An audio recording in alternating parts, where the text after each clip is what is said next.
everybody. Welcome to the PALEYFEST Fall TV Previews. I'm Jim Halterman, and I'm delighted to be your host for this special conversation celebrating this new season of NBC's Brilliant Minds. Today, I'm thrilled to welcome members of the series cast and creative team.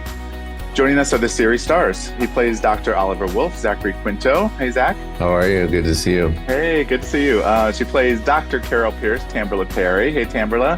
Hey. Thank you for having me. Of course. He plays Dr. Josh Nichols, Teddy Sears. Hey, Teddy. Hey, Jim. Good to see you again. Hey, guys. Hey. A new face for season 2. He's playing Dr. Anthony Thorne, John Clarence Stewart. Hey, John. Hey, what's up? Nice to see you again. Hey, same here. And he's the show's creator, showrunner, and executive producer, Michael Grassi. Hey, Michael. Hi, Jim. Thank you for doing this. Of course.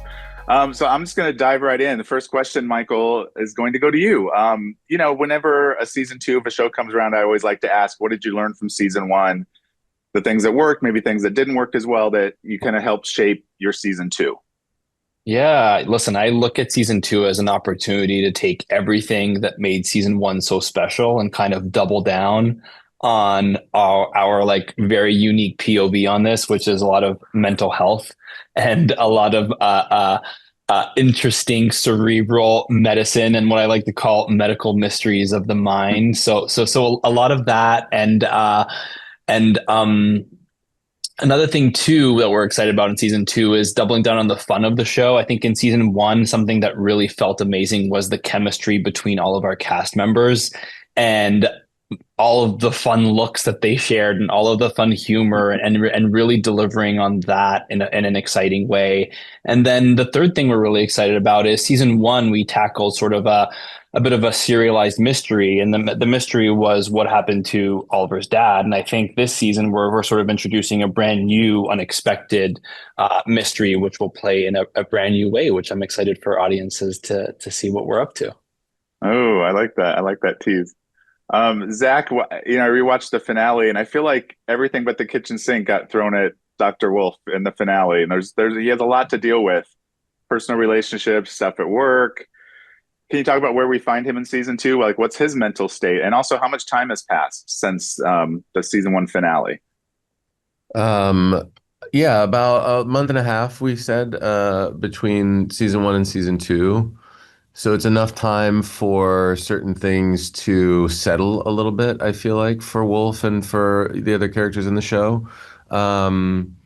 I think we find Wolf in a pretty unexpected place when we dive back into season 2, and I think the mystery of what that means and the reverberations of it, I think, are something that will draw viewers in, ideally.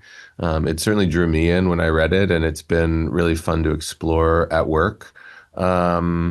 And, I think also, like Michael touched on, the relationships of the show. It's like the relationship between the doctors and the patients are always the foundation, but I think the relationships between the doctors and each other are also really important and dynamic, and they show up for one another in ways that I think are really meaningful and necessary as well throughout the course of the season.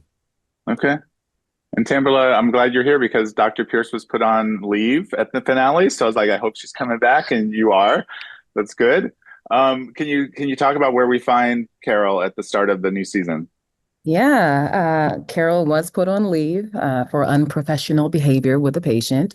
So now we find her figuring out what life is like after divorce, what life is like after Bronx General, where she's going to work, how she will forge ahead, and also what that looks like for, her and Wolf and, her best friend, and how life will continue. So it's going to reveal itself to be very exciting to see what we have in store for Carol. Would you say she's on solid ground, or is she a little shaky given everything that's going on in her life? She's a little it's a divorce. So it's a divorce, and you didn't get fired, but you got fired, So she's definitely on shaky ground and just trying to figure out what that looks like, just like any human being would be trying to figure out. So absolutely. Yeah. Zach, how is Wolf doing without his BFF like right by his side physically? Jealous, sad, Oh, Oh, I'm sorry. I'm being answered for. There you have it. I don't even need to Or less. respond. Right. I think that the bond between Wolf and Pierce is something that it's interesting. There's a bit of a mirror from the first season. You know, in the first episode of the first season, she comes to a mildly, maybe not completely disgraced, but certainly downtrodden Wolf and invites him back into her world, and there's an interesting dynamic shift that's kind of an echo of that between Wolf and Pierce in the beginning of season 2, because he does realize that the place is not as dynamic or effective or meaningful without her. It's hard, yeah, it's hard to lose your right hand. Yeah. Okay. Teddy, of course, I have to ask about the relationship between Wolf and Nichols. It was one of my favorite parts of season 1, because people were pulling for them. There were obstacles that came in the way. And then the finale kind of left things looking not so great. But can you kind of pick up where we find, if it's a month and a half later, where are they in their relationship?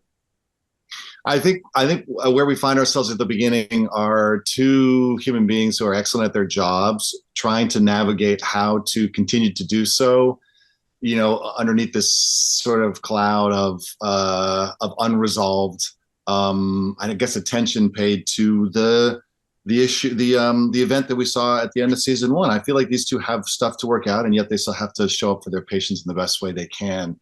Of course, you can't go very long or far in the hospital without running into someone in those hallways or during consults or whatever. So it comes, I don't want to say it comes to a head, but these two address it somewhat quickly. But I think what's interesting is it's sort of in wonderful Bronx General style. It's not neat and tidy. It's not so cleanly wrapped up in the beginning, and these two are sort of left to navigate how to be professional colleagues and work through their own personal feelings. So it's messy, man. It's messy, but it's exciting because I don't exactly know what's going to happen, and that's what makes each script more exciting for me too. Is that whole event at the end of season 1 colors, I think. Colors a lot going forward, which makes for excellent TV. Yeah. Michael, talk about crafting that relationship into season 2 and where you want to see it go, as much as you can talk about. Yeah, good question. So I think really it's the same way Zach and Timberla have such an incredible chemistry. I think Zach and Teddy also have this sort of undeniable spark. Like whenever they arrive for a blocking, like we're already off to the races. Like there's already stuff happening. He's gorgeous. Like, I mean, he's gorgeous, guys. He's gorgeous. Have you seen that beard? Have you seen those eyebrows? They find so much. And listen, I am also pulling for them. I love this relationship, and it is really complicated. And I think the rug was really pulled out from under Wolf at the end of season 1. And I think we catch up to them, and they're trying to sort of navigate that. And things get complicated at Bronx General for a number of reasons. And I don't want to say too much, but it's exciting and it's juicy, and whenever they're in scenes together, and they're in scenes together often, it's really fun. And I think we want to play this as real as possible. And I think last season they got together fairly quickly because of sort of something that happened that was really emotional in both of their lives. And we're sort of working through all of that, some of that pace and stuff, and lots of surprises ahead is what I want to say. Okay. You also have a lot of new cast members coming in, one of them being Mr. Stewart. Welcome, John. John, can you talk about Dr. Anthony Thorne? Like, how do you see this guy? How would you describe him when he comes into the world? I'd say he comes into the world as a beautiful source of conflict. You know, he comes into the space with a very specific point of view and a way of doing things. But I think in the same Bronx General fashion, he believes in the mission. He believes in serving people. But he brings to his kind of lens on it is this blue collar, very gritty, very not glamorous way of working in emergency medicine. And I think that it adds a certain layer and texture that I think is really interesting. And how he plays in the relationships with the rest of the cast, I think I'm finding that, and I'm finding that really exciting, discovering the nuance of that, you know, because it's exciting when the relationships go beyond just butting heads, and they become they get to see each other, and how they either see each other or don't see each other becomes how their relationships like bloom or grow or deteriorate. And there's a lot there, and I'm excited to be a part of this cast, and just excited to continue to dive into the season. Yeah. Oh no, if I may just jump in and say that John stepped into the halls of Bronx General like he's been there all along, and it's been amazing to see him and his chemistry with everybody that's here, and continue to develop that will be so exciting. But just to say really quickly, season 1 was really an opportunity for us to establish our franchise, our neuro psych, neurosurgery, sort of our mothership. But Bronx General is a big public hospital, and patients come in on all floors at all times in different situations. And it's been really nice to introduce John's character as a doctor in the ED at this busy public hospital. And what is his POV on medicine, sort of in contrast to Wolf's, and seeing them sort of butt heads, but both being right, is really exciting television and provides for really exciting, urgent conversations, which I think we're having about healthcare in general today. I was just going to ask, how does his style kind of bump up against Wolf's? Because Wolf also has a specific way he likes to work. Is that where we see? And it sounds like it is, but can you guys talk to that a little bit? I think that, well, Wolf is a specialist, right? And as a specialist, one of the things that's really interesting is there's time.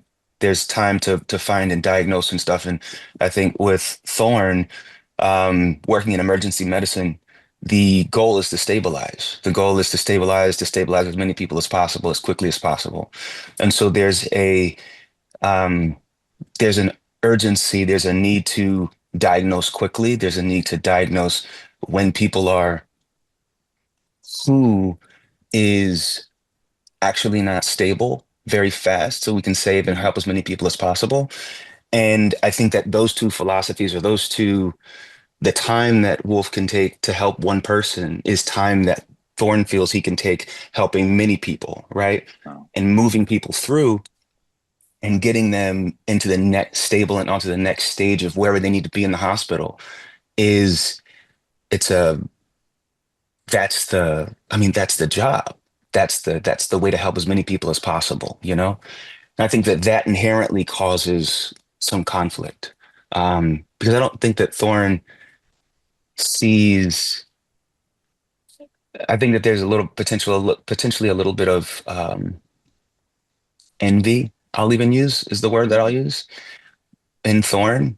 I think when you are a specialist in medicine, that's a very specific thing. You know, you've gone to school to do a very specific thing. And I think that with Thorne being in this emergency medicine space, it's not a very glorious space. It's not a space where people remember who you are, really. It's not a space of any kind of celebrity. And whether someone is famous or infamous, you know, as Wolf has a name, you know, and a name and a legacy and all these things. Thorne isn't working with those things. I don't think he necessarily cares to have any of those things. I think that can get in the way of doing the actual work. And that those points of view and even those misperceptions of each other can create interesting journeys to and away from one another, is what comes to mind. Yeah. Zach, you want to add anything there? Yeah, I agree. I mean, there's no love lost between these two guys. You know, they come at things from very different points of view, and they're not harmonious at first. I love, first of all, having John as a part of the company has been really great. It's really, you know, we have a number of new cast members this year, and it's been so nice to welcome them all and have them add dimension and depth, and the way that Thorne represents the emergency department and we open up literally a whole new wing of the hospital has been really exciting and gives us more of a playground.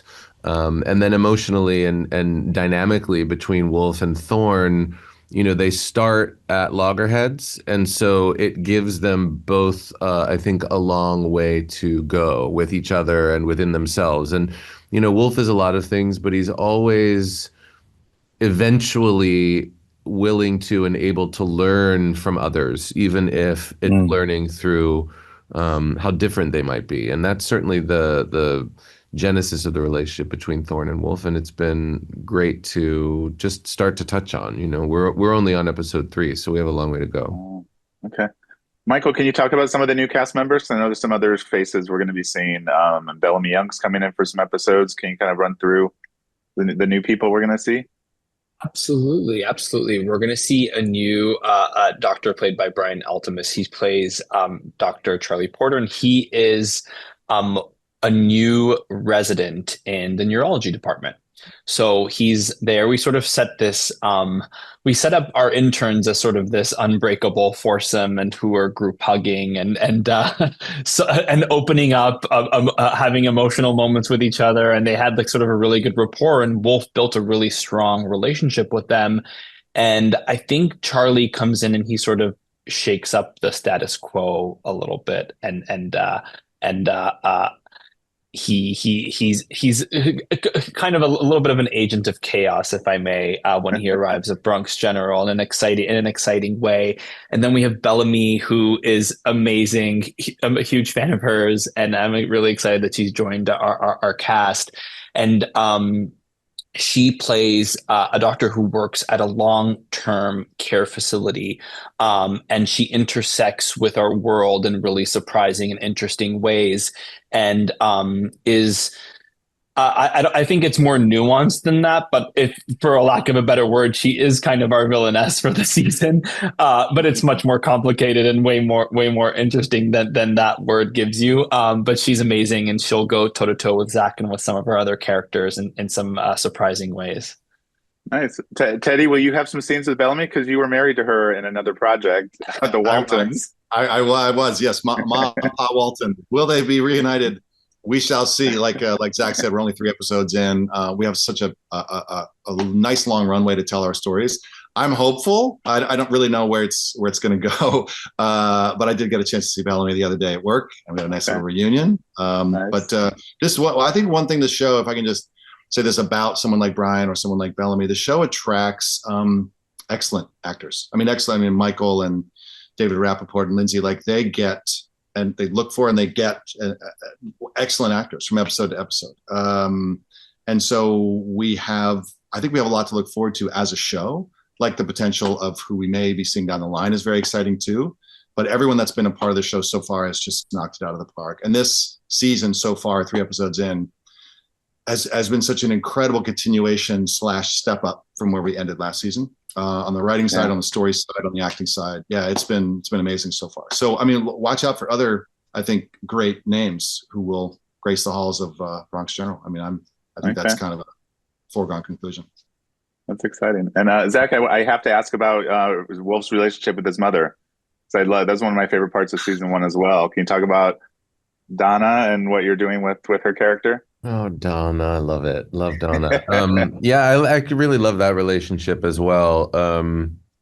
It's interesting. I feel like Wolf spent so much of the first season in direct either conflict or some sort of self-examination about his family of origin and what made him who he is. And I feel like my stuff with Donna this season has been really wonderful. I think Muriel as a character, I think really evolves really quickly in the second season and kind of has some real epiphanies and awakenings of her own that were fun for both me as an actor and for Wolf as a character to witness and be a part of. But I do feel a bit like the focus is in the process of shifting for Wolf, and I love that too. One of the reasons that I wanted to come back to series television was for the opportunity for a character to evolve, for stories to evolve with a character, and for a character to evolve with stories. And that's already happening, and so I feel like she's like, I feel like Muriel and Donna both are like a secret weapon, and like the way that dynamic impacts Wolf's life is really it's meaningful and it's important, and I feel like it's going to be a dynamic part of this season, and it's already started that way from the beginning. Oh, good, good. And Michael, I don't want to not talk about the interns because I think they're all back. They get kind of in their own they get in their own mischief, I guess, a lot of the times. But can you just talk about who we're seeing and their stories? Yeah, I think the interns are back, and we established them, like I said, in their relationship with Wolf, and I love all of the interns, and this season we're doing a little bit of challenging and some dismantling. There were some secrets coming out of last season that will carry into this season, and I think it's going to be really interesting to see what conflict that brings to the foursome, and we're going to find some of them in very interesting places we did not expect at the top of the season. And I'm very excited to explore them and their dynamics, and some big surprises for the interns in this first half of the season. So stay locked in, because it's going to be a bit of a ride. Yeah. Yeah, and we talked about this during season one, but when you pull from the Oliver Sacks cases, they kind of pop up at different times. How much of those will we see in season two? And if they're not his cases, where are you pulling other cases from? Great question. So we will definitely be seeing Oliver Sacks cases in season two. Episode 3 is inspired by a real Oliver Sacks case. And like all of them, we always sort of take the spirit of them and take the curiosity that Oliver Sacks had with them, and we set them in present day so we can have very urgent, pressing conversations with stuff that's happening in our world right now, which is really exciting. And we will always go back to our Oliver Sacks cases as a point of inspiration, and also just Oliver Sacks himself. And I think the main thing I think about all the time with Oliver Sacks is, yes, he wrote about medicine and he wrote about patients, but he always had this intensely infectious curiosity. And that's one of my favorite parts of what Zach brings to Dr. Wolf, is a curiosity. I think that's something that is fading in our society today, is just this genuine curiosity, and either about the medicine or about the person. It's so beautiful to see Wolf and Carol and all of our doctors lean in a way that I think that's the main light, the main guiding light that Oliver Sacks provides to us in our show, that's really baked into everything we do. Yeah. And Zach, I know you did research when the show started. Are you still looking at Sacks' life and looking at some of that research? And Timberla, I know your character is also inspired by Sacks' friend in real life, I believe, or a colleague. Carol Burnett. But I wanted to add on to something that Michael was saying about the case. Sure. And I feel like last season, even though we talked about it in a lot of our press and interviews, but I don't know that we hit it as hard as we could, that these are all real cases, whether they're Oliver Sacks or based on another case that existed somewhere else. And I get questions all the time about how great the episode was, but how that never happened. So that was one of the things I wanted to, like in all of my interviews, I just want to make a point for anybody who's watching these things to know that these are real cases, either drawn from Oliver or people in the real world, real human experiences. Just important for the audiences to know and understand. Yeah. Okay. Thank you. Yeah. Thanks for saying that. Yeah. Yeah. To answer your question, I felt like the most interesting and valuable information that I was able to immerse myself in last season was Oliver Sacks writing about himself and the articles that he wrote and his memoir and the interviews that he gave. And I just find him such a fascinating life. In terms of the medical side of it, I feel like I get the most information from our writers. And that in this season has been the most, the most interesting conversations that I have in many ways are with Michael. And, we have a great staff of writers on this show, like really wonderful, talented, thoughtful writers. And this season we have 2 doctors on our writing staff. And so, there are resources baked into the infrastructure of our show and the creative engine of our show that, really to me have kind of taken over, right? Like Oliver Sacks was a point of entry, definitely. And as Michael always refers to him as our guiding light. I do come across articles, and there was a book published last year of his letters, which are fascinating to pick up and read and dive into, which I do from time to time. But I don't feel like such a tether to him, right? Like I don't feel like I'm playing him. Right. I feel like he is the inspiration for the character that I'm playing. So the show and the world of the show has really taken on a life of its own, and that's I think what we all intended, and I'm sure I think in many ways what he would have recognized. As valuable and significant, right? Taking the inspiration that he provides and allowing it to grow and reflect a contemporary modern day story, and kind of really imagine what it would be like if someone like Oliver Sacks were alive and working today in this incredibly complex and incredibly uncertain landscape of not only medicine but society in general. And I think that's what we're really trying to do with the second season of the show. And so for me, that's where my focus has been this year so far. Okay. Teddy, I'm hoping in season 2 we get to find out more about Dr. Nichols, because I feel like that's usually what happens as the show gets longer. We get to find out even more. Even if we haven't found out more about him, have you kind of created backstory, or do you You'll know find things that out Michael's more. You'll told you? find out more. I want to find out more. Yeah. Oh, interesting. Oh yeah, definitely. Jim, it really kind of got kickstarted last year, episode 5. There was I don't know, Wolf and Nichols went to a shooting range, and so this, like, hey, Right. you know how to fire a gun very well. You have a military background, so I got to sort of, I don't know, create one for myself, dive in there. I have something that makes a lot of sense to me.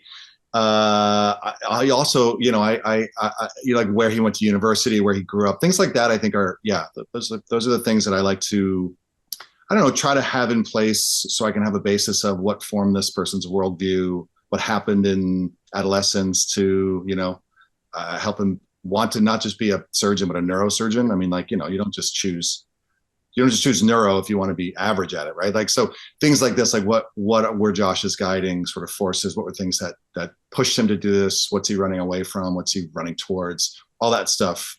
Yes, and I know. Listen, these are things that I'm guessing at, but I imagine as we get into the season, there'll be maybe actual concrete details to help flesh that out. Parent stuff, all that really juicy stuff, right? That forms us as human beings. So I'm excited. And I actually asked Michael. It's like, I don't really kind of want to know, where this is going. I mean, I have a very, very loose idea of the arc, but there's a lot of things that I think are on the plate that I don't know and probably won't know until the script drops in my lap, which is also going to be fun. Okay. Medical dramas are really hot right now. I feel like medical dramas have always been around, but the fact that the pit blew up so much, and even St. Denis Medical in the comedy field. Do you think there's something about this time that's making medical dramas pop a little bit more? I mean, you guys' show is great. Can you guys talk to that a little bit if you feel anything in that regard? Yeah, they've always been I think a touchstone of the television landscape, right? Successful. I mean, there's certainly an undeniable pace to a medical show. The stakes are very high. It gives people something to plug into, I think, in that regard. And our culture is cyclical, right? And I think we're witnessing in many ways right now a kind of return to, I think people are looking for comfort in what they're watching. And I think I can't speak to those other shows because I don't work on them, but on our show, I think we bring, I love, and I've said this before, that we're on a show that leaves people with a feeling of ideally optimism, hope, faith in what's possible when you come together. I like that we are what I think is referred to as a blue sky. Not that we're exactly a procedural, but that there is this feeling of I don't know, optimism right now. I think that's something that people want, and so I'm happy that we're part of hopefully giving them that. But yeah, I think there's the feel good kind of like, the comfort of the familiar. Yeah. Okay. Anyone else want to add anything? Yeah, and just not to mention, the mental health aspect of it again, like where we are societally, in terms of mental health challenges and health disparities and lack of access. It's just a show that, like Zach said, it gives people hope and it's relatable. And I know that, I mean, don't quote me on it, but there have been shows about the brain and about mental health, but a lot of them don't get a season two, and we did. Yeah. Yeah, I just want to add too. There's something about seeing other human beings care and be compassionate Yeah. with each other that that we can relate to. It feels good to care. It Yeah. it feels good to stop and attend to those who need care. And there's a shared humanity, I think, that, to Zach's point, does leave us feeling good and optimistic when we do those things. And our show tends to end on those notes every episode, and leaves the audience, I think, feeling good about themselves and about what the human race is what's possible for all of us when we do those things, I think, is what I'm trying to say. And all those things said, we don't tie everything up in a nice, neat, sappy bubble at the end of it, So it's not like everything is solved at the end of it, and it's roses and rainbows. It's not that, So it's relatable, but still realistic, in these episodes. Yeah. It's still messy, man. It's still messy to be a human being. Yeah. Well, I love all these answers. They're so good. No, I love them. They're great answers. And I'm going to take it back to one last Oliver Sacks thing, just if I may. Sure. But Oliver Sacks came to all of his patients, and he started with the very simple question, how are you? How do you do? And he listened to them. And a show today about people who listen to each other feels really important. And I feel like it's an opportunity for us to be telling these stories about people who listen to their patients and listen to each other, even when they have different opinions. It's really exciting. Yeah. You just made me want to get back on set, Michael. See. Last question, really, because we're on the topic. I also want to point out this is a show on broadcast TV with the lead character that's openly gay, and I feel like that's also representation we need to see more now than ever. Zach, what does that mean to you? And Michael, you're writing these stories. It's a great thing to see on this platform. Can you talk about that? Zach, go ahead and go first. Sure. I mean, I do feel grateful that NBC recognizes the value of these stories and is willing to get behind a show like ours. It is significant in this climate, in particular, culturally, for a network to take that stand. And I feel both grateful and a sense of commitment and responsibility to tell those stories with integrity. And, it is about recognizing our shared and collective experience in humanity that I think we focus on in this show. The aspect of my character, his sexual orientation is not the aspect of the character that defines him. It's one of many complexities of personality and psyche that comprise who he is, and I think that's true of many human beings. And I think in this world, not to get on a kind of a soapbox about things, but right, I do believe that technology and social media have siphoned us off into echo chambers where we only avail ourselves of perspectives and people who reflect our own perspective and experience. And it's dangerous, it's detrimental. And so for me, it really is about recognizing the commonality of the human experience, because when you really zoom out and look at what is confronting us existentially right now, it really doesn't know the difference. The challenges that we face aren't easily compartmentalized into like, well, this is it's we're all in this together, and we've never been in it together more than we are right now.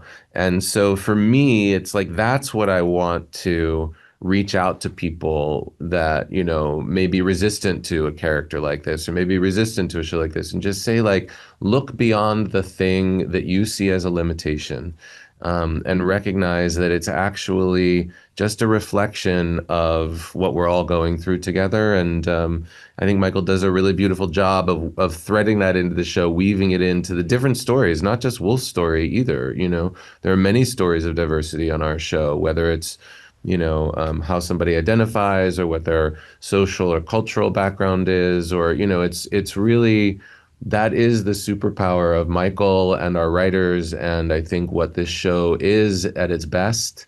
And we're all really excited to put those stories out into the world that invite people in with a message of how can we come together more than reject one another. Yeah, well said. Michael, anything you want to add there, since you're crafting these stories that are in the show that are, yeah, go ahead. Thanks, Jim. Yeah, Zach said it so beautifully. I think the phrase representation matters has been said so much, and sometimes when something's repeated so much, it starts to like lose its meaning a little bit. But I will say that a show like Will and Grace, for me as a kid, saved my life. It's 100% saved my life. And the idea of being a kid somewhere out there and tuning into a medical drama and seeing myself in there, in one of these characters, or in Dr. Wolf, or anybody, I feel like is the kind of representation I wish I had more of growing up. So it feels really exciting, and I'm so hungry to find myself from my stories. And I know a lot of people are hungry to find themselves in their stories on television in general. And I feel really lucky to have this opportunity to continue telling stories with, like Zach said, all kinds of diversity is a thrill. And last night I saw a show called Big Boys, which was really cool. I'm like, oh, a gay show. I'm like, I didn't even know this was out there. It was so good. And there's so far and few between right now. So I just wanted to shout out for another gay show that's out there. That was so good on Hulu. Did you guys see that? It's really good. No. Oh, no, it's great. Okay. That's awesome. You guys, thanks so much for such a great chat. Thank you for the watchers here for this special PALEYFEST Fall TV Preview conversation with NBC's Brilliant Minds, which returns for season 2 on September 22nd on NBC, next day on Peacock. And you guys can enjoy many of these programs by clicking the subscribe button below. So thanks for joining, and thanks to everybody here. Thanks so much. Thank you, Jim. Thank you. You got it.